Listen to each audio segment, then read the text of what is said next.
নমস্কার।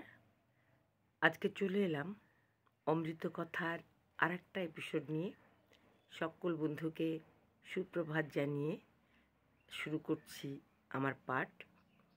তার আগে আমার গুরুদেবকে আমি স্মরণ করে নেব, তাঁর চরণে শ্রদ্ধা ও প্রণাম জানাবো। ওম অখণ্ডমণ্ডলাকারং ব্যপ্তং যেন চরাচরম তৎপদং দর্শিতং যেন তস্मै শ্রীগুরুবে নমঃ।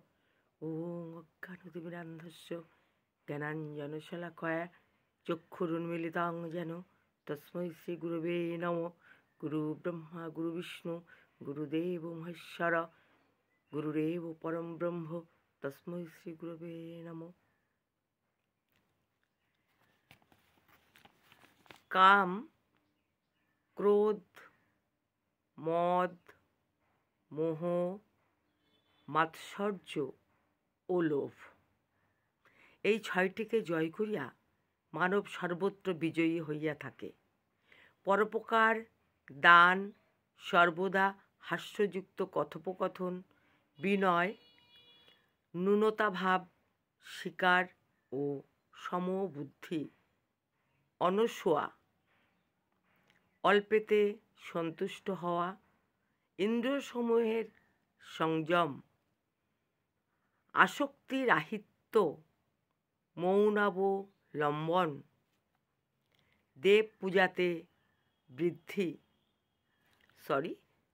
পূজাতে বুদ্ধি, কোথা হইতে ভয় না থাকা, গাম্ভীর্য পালন, চিত্তে স্থিরতা, সর্বত্র রুক্ষভাব বর্জিত হওয়া, স্পৃহা শূন্য হওয়া, দৃঢ় বুদ্ধি, অকার্যসমূহের ত্যাগ, পূজা এবং অপমানে তুল্যভাব, পরগুণের প্রশংসা, চৌর্য না করা, ব্রহ্মচর্য, ধৈর্য, ক্ষমা, আতিথ্য, জপ, হোম, তীর্থসেবা, শ্রেষ্ঠ ব্যক্তিগণের সেবা, মাৎসর্যহীন বন্ধন এবং মুক্তির জ্ঞান, সন্ন্যাস ভাবনা, অত্যন্ত দুঃখেতে সহিষ্ণুতা, কার্পণ্য রাহিত্য, মূর্খ না হওয়া, হে ব্রাহ্মণ,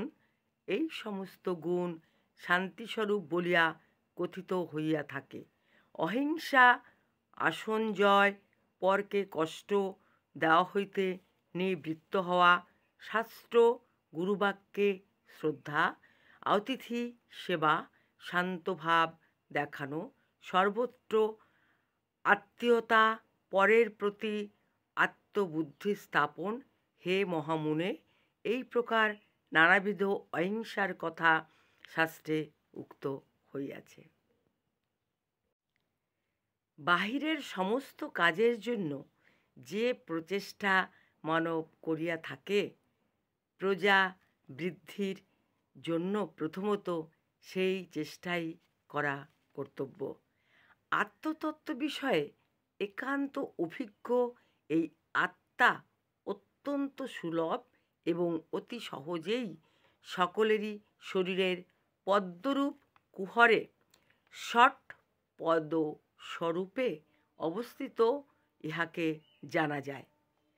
একাগ্র মনে যে আমাকে সর্বদা স্মরণ করে, সেই নিত্যযুক্ত যোগীর নিকটে আমি সুলভ হইয়া থাকি।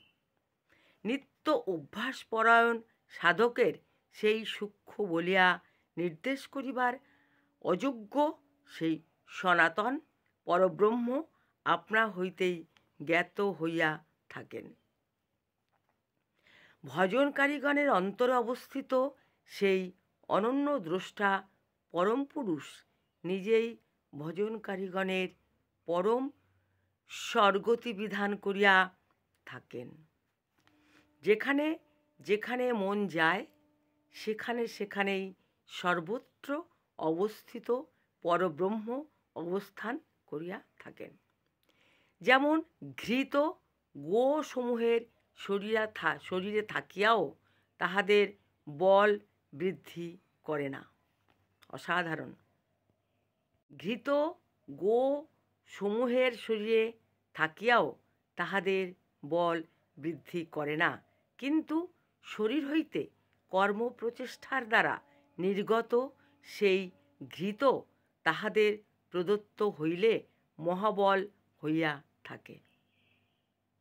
আর যেমন সর্বগত বিষ্ণু শরীরের মধ্যে থাকিয়াও মনুষ্যগণের আরাধনা ব্যতিরেকে কোনো হিত করেন না, সেই রকম অভ্যাস বা প্রচেষ্টার দ্বারাই জ্ঞান লাভ হইয়া থাকে।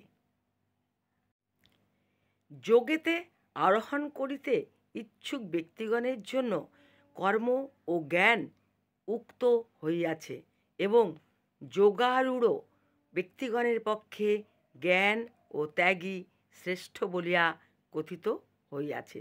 পণ্ডিতগণ কাম, ক্রোধ, লোভ, ভয়, স্বপ্ন এই যে 5টি যোগের দোষের কথা বলিয়াছেন, ইহাদের উচ্ছেদ করিয়া যোগে প্রবর্তিত হইতে হয়। সমগুণের দ্বারা ক্রোধকে, সংকল্প ত্যাগের দ্বারা কামকে, সত্যগুণ সেবনের দ্বারা নিদ্রার উচ্ছেদ, ধৈর্য গুণের দ্বারা শিষ্ণ এবং উদরকে, চক্ষুর দ্বারা হস্ত এবং পদকে, মনের দ্বারা চক্ষু এবং কর্ণকে, কর্মের দ্বারা মন এবং বাক্যকে, অপ্রমাদের দ্বারা ভয়কে এবং প্রাজ্ঞ ব্যক্তির সেবার দ্বারা দন্তকে জয় করিবে। অগ্নি দেবতা এবং ব্রাহ্মণগণকে সর্বদা প্রণাম করিবে। রুক্ষ বাক্য, হিংসাযুক্ত বাক্য এবং কাহারও মন রক্ষা করা কথা পরিত্যাগ করিবে। নমস্কার। আজকে পাঠ করলাম স্বামী শঙ্করানন্দ সংকলিত রত্নমালা থেকে।